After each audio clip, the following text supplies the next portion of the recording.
Joining us now is John Gordon. And John Gordon, as you know, is the host of the one of our top weekend shows, The Truth with John Gordon, every Saturday across our network and all of our media apps and all of our streaming at 12 noon, high noon, The Truth with John Gordon. John, thanks for being with us again. You got a great show. You got a great following. It's very difficult to do on a weekend, but you've been able to build quite the show and quite the following, and we thank you for that, John. Well, it's a privilege to be on your network, and I just appreciate the confidence that you've shown me over the last 3.5 years. And it has been a labor of love. So I really appreciate it, Johnny. Well, thank you, John. It's always fun, and my team loves you. I got to tell you that Al does your show. He always sends me stuff that you say. Michael Coleman, who's basically monitoring things, he tunes you in. So, like, they don't necessarily listen to my show, but they listen to your show.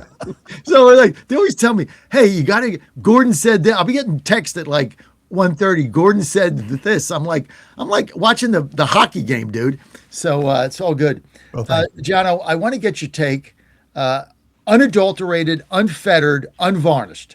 Your take on Trump's invasion of Iran. My take is that it is. Should have been unnecessary. Had the 39th president of the United States, that would be Jimmy Carter, have done his job in the 1970s, we would not be where we are today. If Carter had done what he had every reason to do in the early 70s, Iran would have been tamed. And I'm really sorry that we've had to endure 50 years of terrorism, torment, loss of life, and all the indignities that go along with it by putting up with this terrorist nation. Thank you, Donald John Trump, for doing your job. Do you think he did the right thing? Absolutely. He did the right thing, and he gave them plenty of warning. He tried to negotiate, and he tried to get them to behave, and they utterly refused. He said they negotiated, but not in good faith. And they were just jerking us around, as you would have expected them to do. And finally, President Trump said, enough is enough. And now they're seeing the other side of the United States guns and military. And my only regret is that it didn't happen sooner. But kudos to President Trump for having the courage. It's a generational event that will change the trajectory of the world and allow us to live in peace and without threats of terrorism. That is my hope, and I think that President Trump is well on his way to doing just that.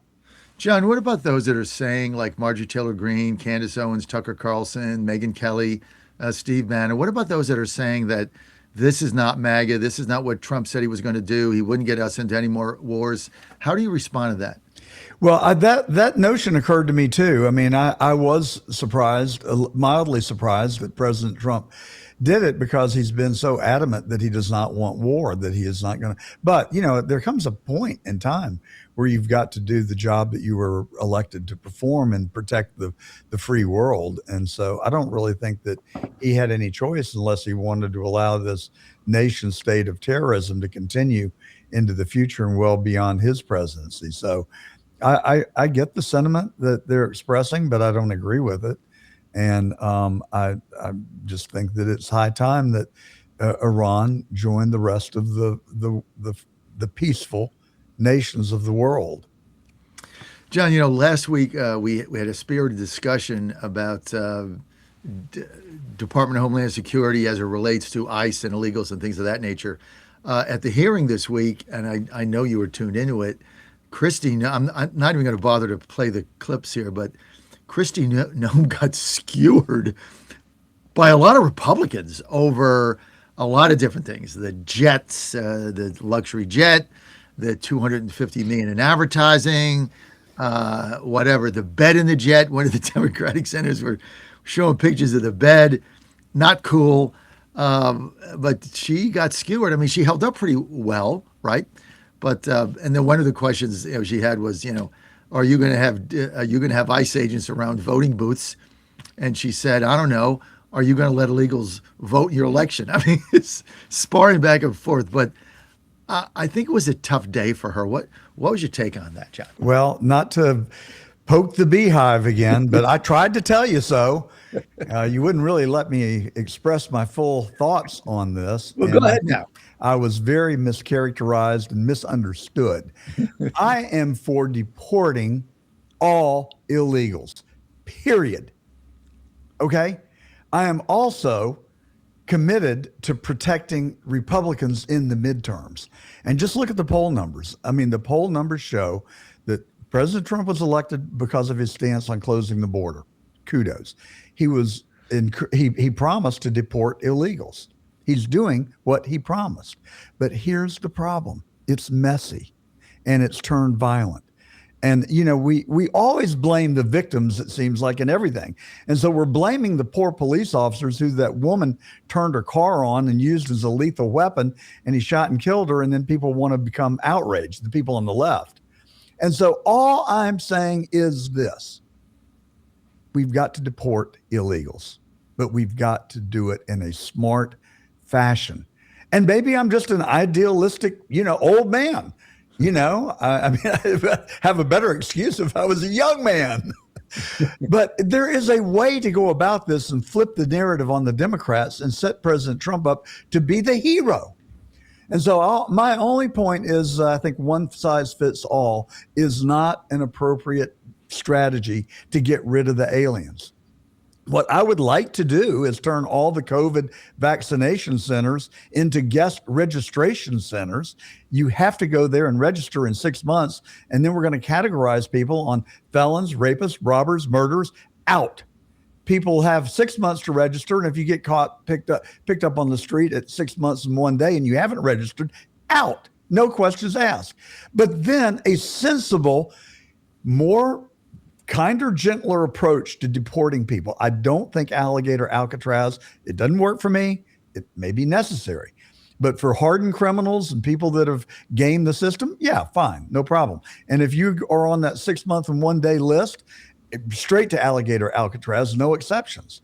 But if you have been here and you have worked and you have paid your taxes and you have not committed crimes, we're not going to give you a pathway to citizenship, but we will give a pause and let you remain here and work for some indefinite period of time or time as prescribed by the policymakers. And so I think we just all join hands. We acknowledge the fact that it is a mess, but it's not a mess that we should risk the control of the Congress over right now. That's all I'm saying. So I've authored the Gordon Plan, and I'm going to send it to you when I get done with it. Thank you. Thank you for letting me express myself. And people are free to disagree. I understand that the emotions. Oh my God, I thought your listeners loved me. Not after that episode. Well, they love you on Saturday at noon because you got a tremendous audience. So, Yeah. But look, we are everything is. You got to be able to have a discussion. Things get get a little heated because both of us are passionate guys. So, no problem there. Well, I fuss sometimes with my wife, but we've been married for 49 years. Well, so we're not going to let a little dust up interfere with our friendship, not for a second. 49. Well, you got me by 17. So you've married a long time, John. Just say yes, ma'am. That's all it takes. That's dude. I mean, come on. That's what I tell. That's what I tell my. That's what I tell my kids forever. Yeah. Just do what she says. Life will be so much easier. And at the end of the day, most of what she says makes sense. So one thing or two, you don't like it, just go with it. Like, who cares? That's what I tell my kids. You know what I do? Listen to your mother. Just listen to your mother. It's like, happy wife, happy mom, happy life. Everything is fine. Yeah. Just do what she says. Oh, who cares? She knows what's up. Yeah, especially Ann, as my wife, she dies on every single hill. So there's no like, oh, I don't care, it's up to Dad. No, she has to wait. She'll weigh in on anything. She'll weigh in on how many potatoes to put on your plate. Okay, she dies on every single hill. So I save my ammo. Actually, I don't even have any ammo. Even if I had it, it's no good anyway. It's blanks. Well, that's not true, John, because you do great work. And as I sent to you yesterday, you can now say, I am somebody, because you have an FBI file. and the Biden administration was looking at you.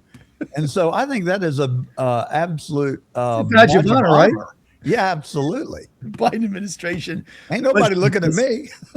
they're investigating me. Yeah. Oh my God! For 'Cause what? they Telling the came- truth. they came up with nothing, but their plan was basically they went after every conservative media that they could find to try to find something and get them off the air during that. That was such a corrupt regime. It's like beyond the pale. We were on the verge of losing this country. Yeah. Can you imagine what this world would be like if Kamala Harris had somehow been able to take the office of the presidency? I mean, she was Biden on steroids. I mean, it would have been the end of our nation as we know Well, it. yeah, you would have had no, and all of us would have gone shut down. I mean, they would have figured out. It would have been complete control. There would be no conservative media. All of it would be gone. That was their plan, and so they went after everybody. Me and everybody. I mean, I'm small potatoes compared to some of the bigger conservative outlets out there, but all of them would have gotten nailed because they wanted total control, total censorship, and because that's the only way they can win. Everybody knows that censor and cheat is the only way they can win, John. So Well, and the SAVE Act, the threat to democracy, can you imagine the hypocrisy? While they're threatening democracy, they're accusing everyone else of threatening democracy, and they want to block an ID to vote. It's just code word for cheat. They can't win in the competition for ideas. The only way they can win an election is to cheat. And that's what they're telling you in real time, right in front of you. unbelievable. John Gordon, I want to thank you for being with us. And people want to follow you. Where do they go? Well, you can listen to us every Saturday and Sunday from noon to 2 on the John Fredericks Media Network. We're also on cdm.press. We're all over social media at John Gordon Truth. And I'd love to hear from folks. Just write to me, johngordontruth@gmail.com. Thanks for having me. John, thanks for being with us. Thanks for your insight.